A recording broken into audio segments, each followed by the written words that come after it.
നമസ്കാരം, സകലമാന കേരളത്തിലേക്ക് സ്വാഗതം. തലക്കെട്ടുകൾ. സംസ്ഥാനത്ത് ഇന്ന് കനത്ത മഴയ്ക്ക് സാധ്യതയെന്ന് മുന്നറിയിപ്പ്. 5 ജില്ലകളിൽ ഓറഞ്ച് അലർട്ട്, ബാക്കി 9 ജില്ലകളിലും യെല്ലോ അലർട്ട്. തിരുവനന്തപുരം തീരത്ത് കള്ളക്കടൽ പ്രതിഭാസത്തിന് സാധ്യത.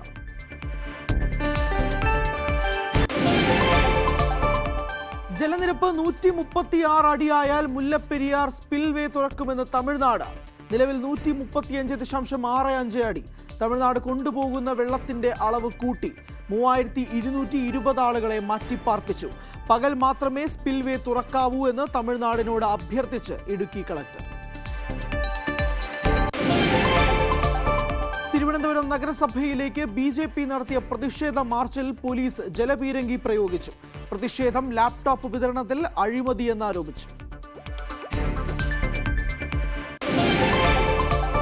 മലപ്പുറം കാളികാവിൽ മയക്കുവെടിയേറ്റ് കാട്ടിൽ ഓടിമറഞ്ഞ കടുവയ്ക്കായി തിരച്ചിൽ തുടരുന്നു.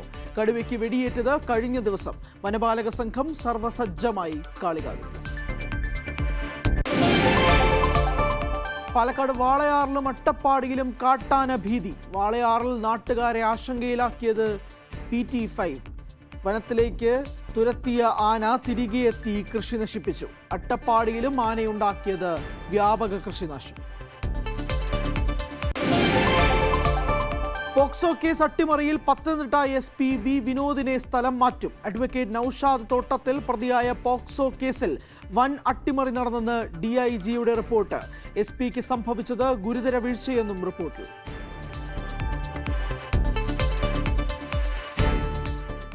വിശദമായി നോക്കാം. സംസ്ഥാനത്ത് ശക്തമായ മഴയ്ക്ക് സാധ്യത. 7 ജില്ലകളിൽ ഓറഞ്ച് അലേർട്ടാണ്.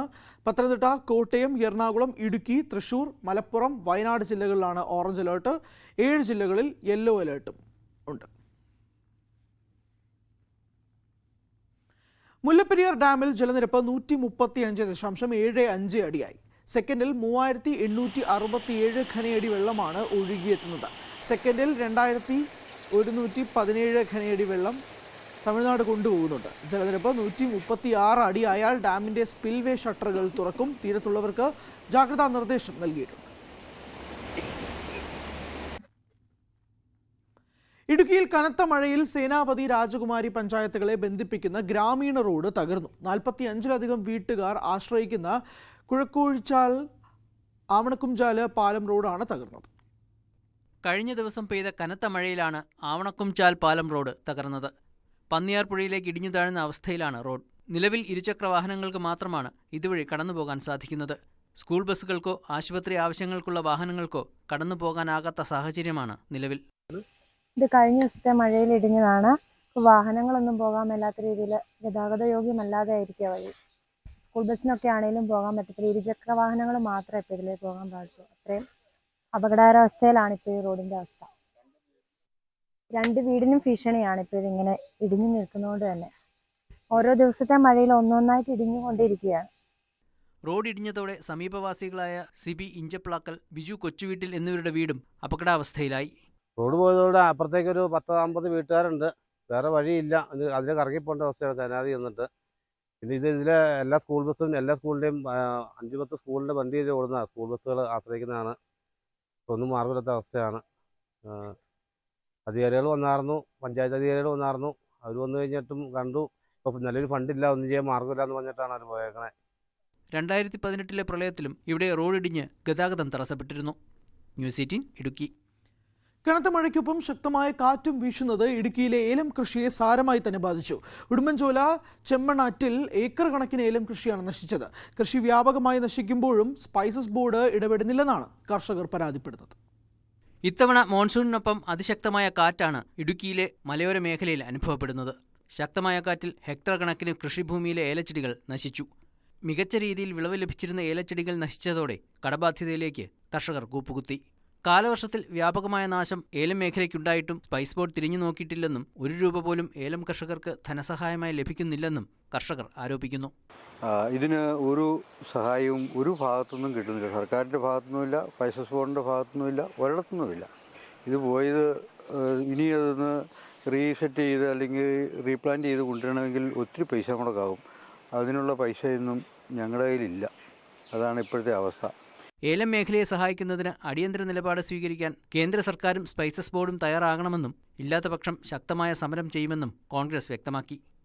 ഇത് നിലവിൽ ഇതുമായി ബന്ധപ്പെട്ട നടപടി സർക്കാരിൻ്റെ ഭാഗത്തുനിന്ന് വേണ്ട നഷ്ടപരിഹാരം ഇത് വന്നു കണ്ട് നഷ്ടപരിഹാരം കൊടുത്തില്ലെങ്കിൽ ശക്തമായ രീതിയിലുള്ള പ്രതിഷേധ പരിപാടിയുമായി ബന്ധപ്പെട്ട് പോകാൻ കോൺഗ്രസ് പാർട്ടി തീരുമാനിച്ചിരിക്കുകയാണ്. ഏലം മേഖലയിൽ നിലവിലുണ്ടായിരുന്ന നാശനഷ്ടം പ്രത്യേകമായി വിലയിരുത്തുന്നതിന് നടപടി സ്വീകരിക്കണമെന്നാണ് ആവശ്യം. ന്യൂസ് 18 ഇടുക്കി. ചെല്ലാനം ടെട്രോപോഡ് കടൽ ഭിത്തി പദ്ധതിയുടെ 2ാം ഘട്ടം വേഗത്തിലാക്കുമെന്ന പ്രഖ്യാപനത്തിൽ പ്രതീക്ഷയിലാണ് തീരദേശത്തുള്ളവർ. 2ാം ഘട്ട പദ്ധതിയെക്കുറിച്ച് ആലോചിക്കാൻ ജൂലൈ 2-ന് മന്ത്രിതല യോഗം ചേരും. അതേസമയം നിലവിൽ കടലാക്രമണം രൂക്ഷമായ കണ്ണമാലിയിൽ ജിയോ ബാഗ് വേഗത്തിൽ സ്ഥാപിക്കുമെന്ന് സർക്കാർ ഹൈക്കോടതിയിൽ ഉറപ്പു നൽകി.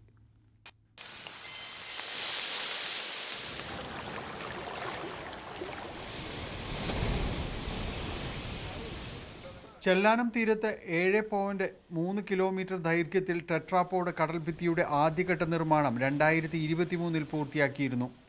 347 കോടി രൂപ ചെലവഴിച്ചായിരുന്നു ആദ്യഘട്ടം.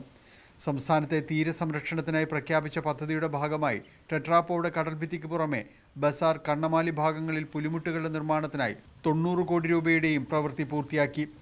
എന്നാൽ കടൽഭിത്തിയില്ലാത്ത മറ്റിടങ്ങളിൽ കടലാക്രമണം ഇക്കുറിയും രൂക്ഷമായി.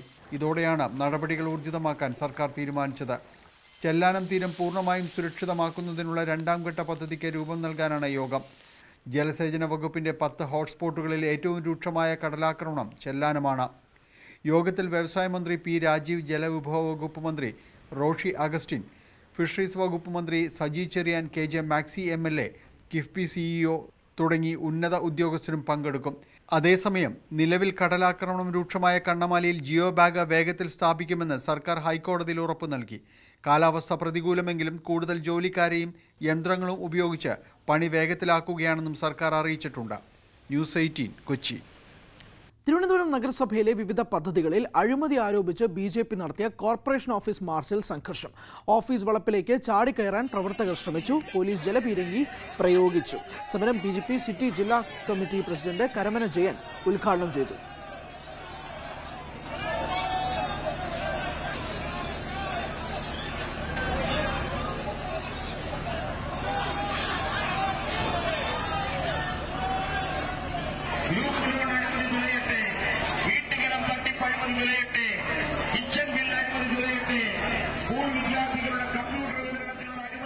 സമരത്തിന് ശേഷം പിന്തിരിഞ്ഞുപോയ പ്രവർത്തകർ മേയർക്കെതിരെയുള്ള ഫ്ലെക്സ് ബോർഡ് നശിപ്പിക്കാൻ ശ്രമിച്ചത് പോലീസ് തടഞ്ഞു.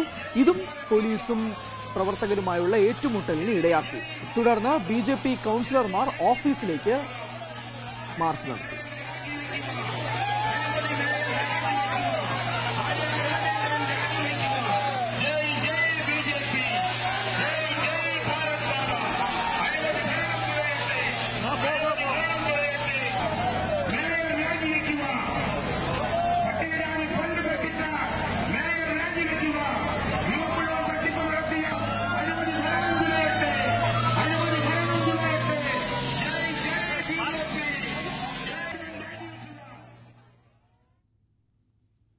മേയർ രാജിവെക്കണമെന്ന ശക്തമായ ആവശ്യമാണ് BJP പ്രവർത്തകർ ഉന്നയിച്ചത്.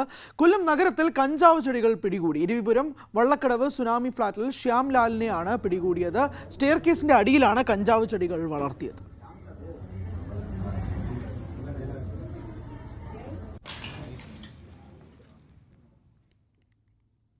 കൊല്ലത്തിന്റെ മലയോര മേഖലയിൽ വന്യമൃഗശല്യം കൂടുമ്പോഴും വനംവകുപ്പ് നിഷ്ക്രിയമെന്ന് പരാതി. ആക്രമണത്തിൽ മരണങ്ങൾ സംഭവിക്കുമ്പോഴും വനംവകുപ്പ് ലഘൂകരിച്ച് കാണുന്നെന്നാണ് ആക്ഷേപം.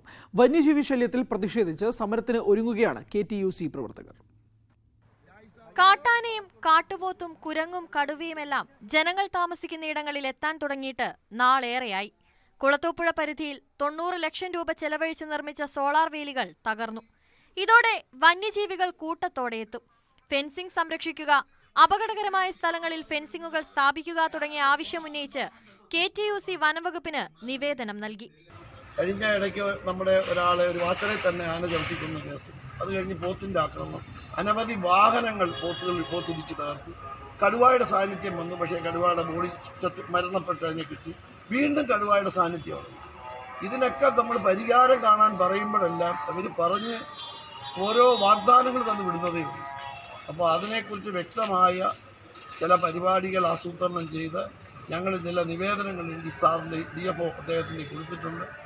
വന്യമൃഗങ്ങൾ ഏറ്റവും കൂടുതൽ ഇറങ്ങാൻ സാധ്യതയുള്ള 7 കിലോമീറ്റർ ദൂരം ഫെൻസിംഗ് സ്ഥാപിക്കാൻ തുക അനുവദിച്ചെങ്കിലും ടെൻഡർ നടപടിയായിട്ടില്ല.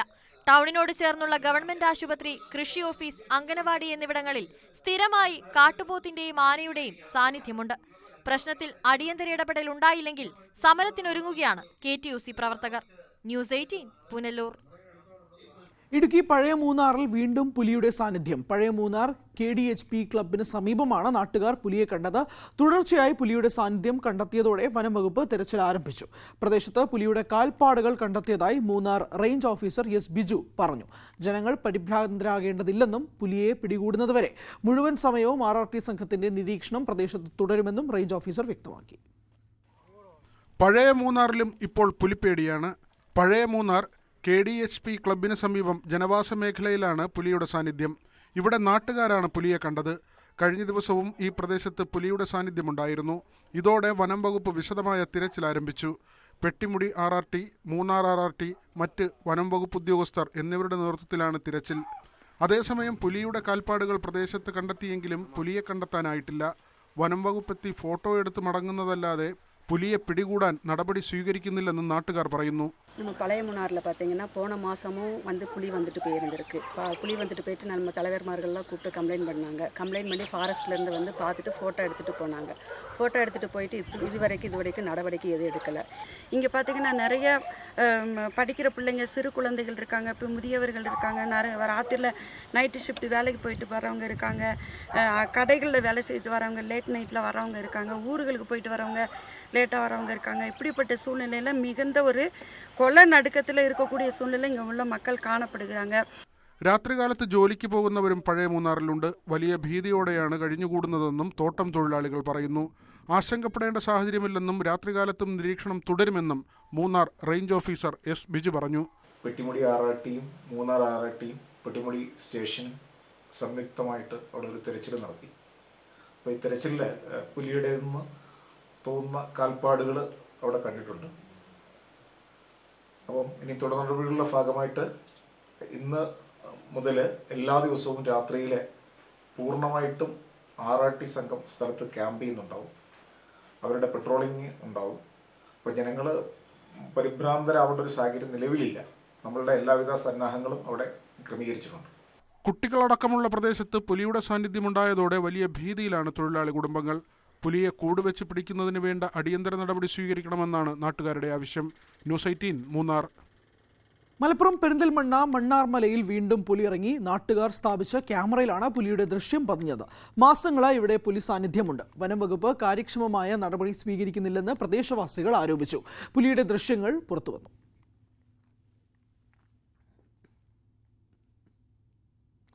പാലക്കാട് വാളയാർ ആറ്റുവയിൽ വീണ്ടും കാട്ടാന ഇറങ്ങി. ചുരുളിക്കൊമ്പൻ എന്ന പിടി 5 ആണ് ഇറങ്ങിയത്. വ്യാപകമായി കൃഷി നശിപ്പിച്ചു. ഇന്ന് പുലർച്ചെയോടെയാണ് ആന ജനവാസ മേഖലയിൽ എത്തിയത്. 8 മണിയോടെ ആനയെ വനം വകുപ്പ് വാച്ചർമാരും നാട്ടുകാരും ചേർന്ന് വാളയാർ വനത്തിലേക്ക് തുരത്തി. ദിവസങ്ങൾ നീണ്ട ദൗത്യത്തിനിടെ കഴിഞ്ഞ ദിവസം നാട്ടുകാർ ആനയെ ഉൾക്കാട്ടിലേക്ക് തുരത്തിയിരുന്നു. പിന്നാലെയാണ് വീണ്ടും ജനവാസ മേഖലയിലേക്ക് എത്തിയത്.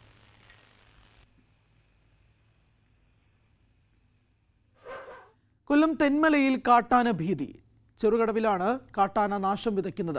കഴിഞ്ഞ ദിവസം രാത്രിയും ആനകൾ വ്യാപകമായി കൃഷി നശിപ്പിച്ചു.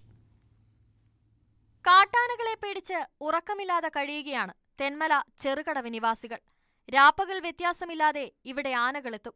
ചിലപ്പോൾ മണിക്കൂറുകളോ ദിവസങ്ങളോ ജനവാസ മേഖലയിൽ തുടരും. ഇതോടെ വീട്ടിൽ നിന്നും പുറത്തിറങ്ങാൻ കഴിയാത്ത അവസ്ഥയിലാണ് ജനം. കഴിഞ്ഞ ദിവസവും ആനക്കൂട്ടം കൃഷി നശിപ്പിച്ചു. മരച്ചീനി, വാഴയുൾപ്പെടെയുള്ള കാർഷിക വിളകൾ പൂർണ്ണമായി ഇല്ലാതാക്കി. ഞങ്ങളുടെ കുഞ്ഞുനാൾ മുതൽ 10-60 വർഷം കൊണ്ട് ഞങ്ങൾ ഇവിടെ താമസിക്കുന്നവരാണ്. ഇവിടെ ജനിച്ചു വളർന്നവരാണ്. അന്നില്ലാത്ത ആനശല്യമാണ് ഇപ്പോൾ ഉള്ളത്. ഇപ്പോൾ ഈ കിടങ്ങെടുത്തതിൽ പിന്നെയാണ് ഇത്രയും കൂടുതൽ ആനശല്യം ഇവിടെ ഉണ്ടായിട്ടുള്ളത്. ആനയെ കിടങ്ങിനകത്താക്കി എടുക്കുകയും ചില ഭാഗങ്ങൾ കിടങ്ങിൽ കൂടി തന്നെ ആന കയറി ഇറങ്ങുകയും ചെയ്യുകയാണ്. യാതൊരു പ്രയോജനമില്ലാതെ സർക്കാരിന് പൈസ മുടക്കിയെന്നല്ലാതെ ഒരു പ്രയോജനവും ഇവിടെ ഉണ്ടായിട്ടില്ല. ചെറുകടവ് കാനാത്ത് വീട്ടിൽ മത്തായിയുടെ കൃഷിയിടത്തിലാണ് ആന വ്യാപകമായ നാശം വിതച്ചത്. ആനയെ വിരട്ടിയോടിക്കാൻ ശ്രമിച്ച മത്തായിയുടെ ബന്ധു ജോമോന് നേരെ ആന പാഞ്ഞെടുക്കുകയും സമീപത്തുള്ള കെട്ടിടത്തിന്റെ ടെറസിൽ കയറി ജോമോൻ രക്ഷപ്പെടുകയുമായിരുന്നു. വലിപ്പം കുറഞ്ഞ കിടങ്ങുകൾ കടന്ന് ആനകൾ ജനവാസ മേഖലയിലേക്ക് എത്തുന്നതാണ് പ്രതിസന്ധി. ഭയങ്കര ശല്യം, ജീവിക്കാൻ പറ്റാത്തൊരു നിവൃത്തിയായിക്കൊണ്ടിരിക്കുക. ഒരു കൃഷിയും ചെയ്യാൻ പറ്റുന്നില്ല. ഈ ഫെൻസിങ് കൊണ്ട് ഇപ്പം നമുക്ക് ട്രെഞ്ച് കൊണ്ട് യാതൊരു ഉപയോഗമില്ല. പിന്നെ ഉള്ളത് സോളാർ ഫെൻസിങ് ആയിരുന്നു. സോളാർ ഫെൻസിങ് ഇപ്പം ഈ ട്രെഞ്ച് വന്നതിന് ശേഷം അത് വർക്കിംഗ് കണ്ടീഷൻ അല്ല. ബാറ്ററി വർക്കിംഗ് ഇല്ല, സോളാർ പാനൽ വർക്കിംഗ് അല്ല. അങ്ങനൊരു ജീവിതം ഗതികിട്ട് നിൽക്കുന്ന ഒരവസ്ഥയിലാണിപ്പോൾ. ആനകൾ അക്രമകാരികളെന്നും നാട്ടുകാർ പറയുന്നു. നേരത്തെ കറവൂർ SFCKയുടെ റബ്ബർ തോട്ടത്തിലെ വാച്ചറെ ആന കുത്തിയിരുന്നു. ആനയെ വനത്തിലേക്ക് തുരത്തണമെന്ന് വനംവകുപ്പിനോട് നിരന്തരം ആവശ്യപ്പെട്ടിട്ടും നടപടിയില്ലെന്നാണ് പരാതി. ന്യൂസ് 18 പുനലൂർ. പാലക്കാട് അട്ടപ്പാടിയിൽ ആശങ്കയായി കാട്ടാന. വീട്ടിലെ ഗേറ്റ് തള്ളി തുറന്നാണ് ആന എത്തിയത്. പൊമ്യമ്പടി സ്വദേശി ഗണേഷ് കുമാറിന്റെ വീട്ടിലാണ് ആന എത്തിയത്. പുലർച്ചെ 12:30 സംഭവം. വ്യാപകമായി കൃഷിയും നശിപ്പിച്ചു. ആനയെ വനം വകുപ്പ് കാടുകയറ്റി. കൊല്ലം ആയൂർ ഇളമാട് തെരുവനായ ആക്രമണം. ബസ് കാത്തുനിന്ന ഡ്രൈവർക്ക് കടിയേറ്റു. ഇളമാട് സ്വദേശി സേതുവിനെയാണ് ആക്രമിച്ചത്. രാവിലെ 6:30യോടെയായിരുന്നു സംഭവം. കിഴക്കൻ മേഖലയിൽ അടുത്തിടെയായി തെരുവനായ ശല്യം രൂക്ഷമാണ്. കോഴിക്കോട് ഈങ്ങാപ്പുഴയിൽ തീപിടുത്തം. ഈങ്ങാപ്പുഴ വ്യാപാര ഭവനടുത്തുള്ള തടിമില്ലിലാണ് തീപിടുത്തമുണ്ടായത്. ഫയർഫോഴ്സും പോലീസും സ്ഥലത്തെത്തി. തീപിടുത്തത്തിന്റെ കാരണം വ്യക്തമല്ല.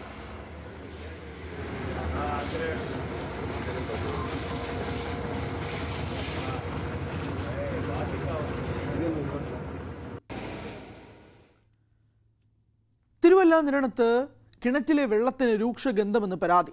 നിരണം സ്വദേശിയായ തമ്പിയുടെ വീട്ടിലെ കിണറ്റിലെ വെള്ളത്തിനാണ് ഇന്നലെ മുതൽ രൂക്ഷഗന്ധം അനുഭവപ്പെട്ടത്. കാരണം കണ്ടെത്താൻ വെള്ളം കൂടുതൽ പരിശോധന നടത്തും.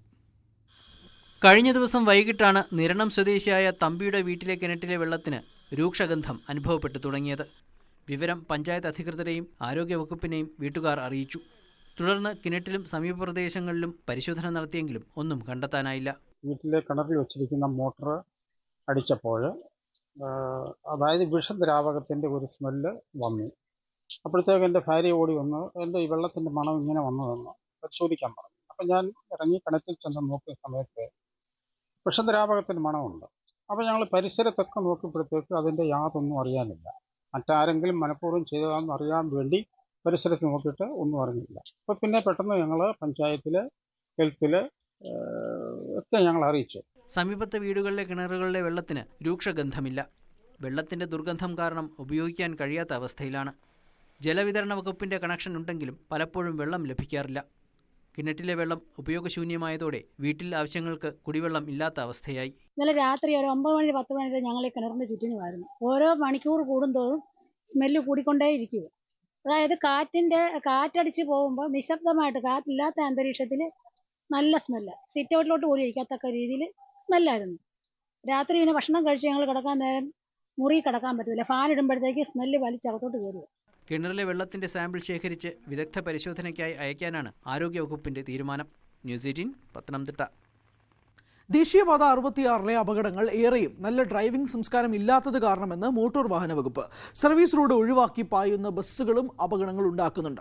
ഇത്തരത്തിൽ വാഹനം ഓടിക്കുന്നവരുടെ ലൈസൻസ് റദ്ദാക്കുമെന്ന് വകുപ്പ് വ്യക്തമാക്കി.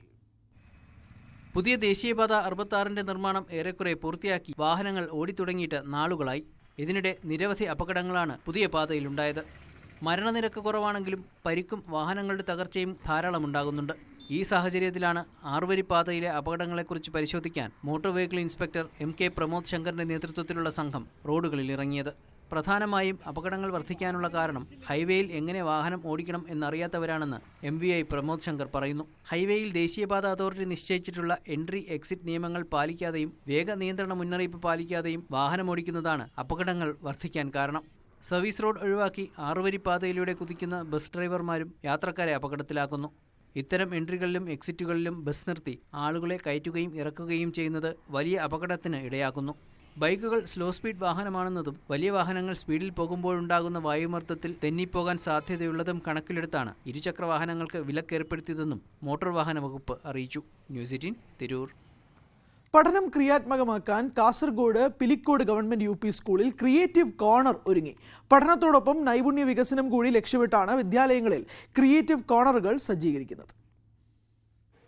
പാഠപുസ്തകങ്ങളിലൂടെ ലഭിക്കുന്ന അറിവുകൾ പ്രയോഗത്തിൽ കൊണ്ടുവരുന്നതിനും തൊഴിലിനോടുള്ള ആഭിമുഖ്യം വളർത്താനും ലക്ഷ്യമിട്ടാണ് ക്രിയേറ്റീവ് കോർണറുകൾ സജ്ജീകരിച്ചിട്ടുള്ളത്. Electronics, wiring, plumbing, fashion designing, കൃഷി, പാചകം തുടങ്ങി വിവിധ തൊഴിലുകളിൽ പരിശീലനം നൽകുന്നതാണ് ക്രിയേറ്റീവ് കോർണർ. സമഗ്ര ശിക്ഷ കേരള സ്റ്റാർസ് പദ്ധതിയിൽ ഉൾപ്പെടുത്തി കൊച്ചിൻ ശാസ്ത്ര സാങ്കേതിക സർവകലാശാലയുടെ സഹായത്തോടെയാണ് ക്രിയേറ്റീവ് കോർണർ ഒരുക്കിയത്. സ്കൂളിലെ മുഴുവൻ കുട്ടികൾക്കും ഗണിതം, ശാസ്ത്രം എന്നീ വിഷയങ്ങളുമായി ചേർത്ത് പ്രാഥമിക തൊഴിൽ പരിചയവും ഓരോ മേഖലയിലും അഭിരുചിക്കുള്ളവരെ കണ്ടെത്തി കൂടുതൽ പരിശീലനവും നൽകും. സ്കൂളിൽ ക്രിയേറ്റീവ് കോർണറുമായി ബന്ധപ്പെട്ട പരിശീലനം ലഭിച്ച അധ്യാപികയെ കൂടാതെ ഓരോ മേഖലയിലെയും വിദഗ്ധരെ കൂടി ഉൾപ്പെടുത്തിയാണ് കുട്ടികൾക്ക് പരിശീലനം നൽകുക. കാസർഗോഡ് പിലിക്കോട് ഗവൺമെന്റ് UP സ്കൂളിൽ M രാജഗോപാലൻ MLA പദ്ധതിയുടെ ഉദ്ഘാടനം നിർവഹിച്ചു. ന്യൂസ് 18 പിലിക്കോട്. തിരുവനന്തപുരം മുതലപ്പുഴയിൽ വീണ്ടും അപകടം. അഴിമുഖത്ത് വള്ളം തലകീഴായി മറിഞ്ഞു. 3 പേരാണ് വള്ളത്തിൽ ഉണ്ടായിരുന്നത്. മത്സ്യബന്ധനം കഴിഞ്ഞ് വരുമ്പോഴായിരുന്നു അപകടം. വെട്ടുതറ സ്വദേശി നിതിന്റെ ഉടമസ്ഥതയിലുള്ള നിത്യസഹായ മാത എന്ന വള്ളമാണ് മറിഞ്ഞത്. കരയിലുണ്ടായിരുന്ന മത്സ്യത്തൊഴിലാളികൾ രക്ഷാപ്രവർത്തനം നടത്തി അപകടത്തിൽപ്പെട്ട വള്ളത്തിൽ ഉണ്ടായിരുന്ന മുഴുവൻ പേരെയും കരയിൽ എത്തിച്ചു.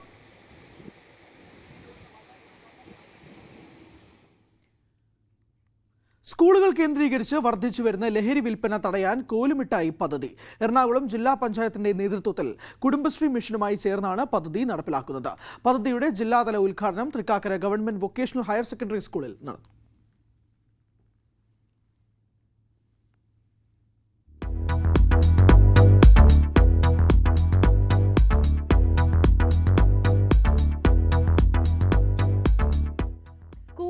മുന്നിൽ സ്ഥാപിക്കുന്ന കടകളിൽ വിദ്യാർത്ഥികൾക്കാവശ്യമായ നോട്ട്ബുക്കുകൾ, പേന ഉൾപ്പെടെയുള്ള മുഴുവൻ സാധനങ്ങളും ലഭിക്കും. കൂടാതെ ചായ, സ്നാക്സ് ഉൾപ്പെടെയുള്ള ഭക്ഷണ പദാർത്ഥങ്ങളും ഉണ്ടാകും. ക്ലാസ് സമയത്ത് സാധനങ്ങൾ വാങ്ങുന്നതിന് കുട്ടികൾ പുറത്തു പോകാതിരിക്കുക എന്നതാണ് ഇതിലൂടെ ലക്ഷ്യമിടുന്നത്. പദ്ധതിയുടെ ജില്ലാതല ഉദ്ഘാടനം Thevakkal Thrikkakara government vocational higher secondary സ്കൂളിൽ പഞ്ചായത്ത് പ്രസിഡന്റ് മനോജ് മൂത്തേടൻ നിർവഹിച്ചു.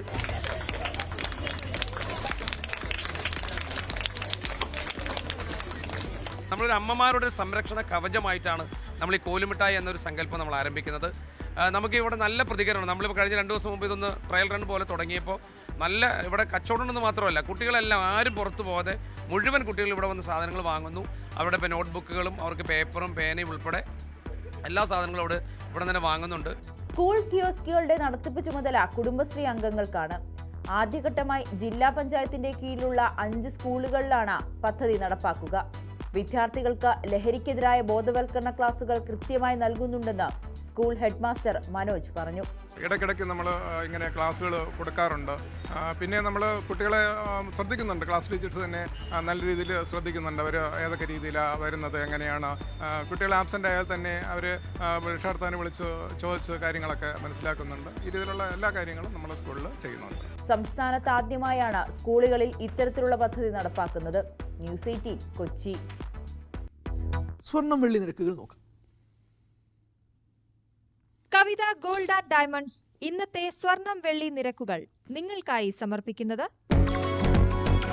കവിത gold and diamonds. Choose your special. 22 carat സ്വർണം ഗ്രാമിന് 8,930 രൂപ, പവന് 71,440 രൂപ. 18 കാരറ്റ് സ്വർണം ഗ്രാമിന് 7,360 രൂപ, പവന് 58,880 രൂപ. വെള്ളി ഗ്രാമിന് 118, kilo 1,18,000. Kavitha gold and diamonds ഇന്നത്തെ സ്വർണം വെള്ളി നിരക്കുകൾ നിങ്ങൾക്കായി സമർപ്പിച്ചത് Kavitha gold and diamonds. Choose your special. പൂർണ്ണമാകുന്നു സകലമാന കേരളം. ഇനി സ്പോട്ട് ലൈവ് കാണാം. നമസ്കാരം.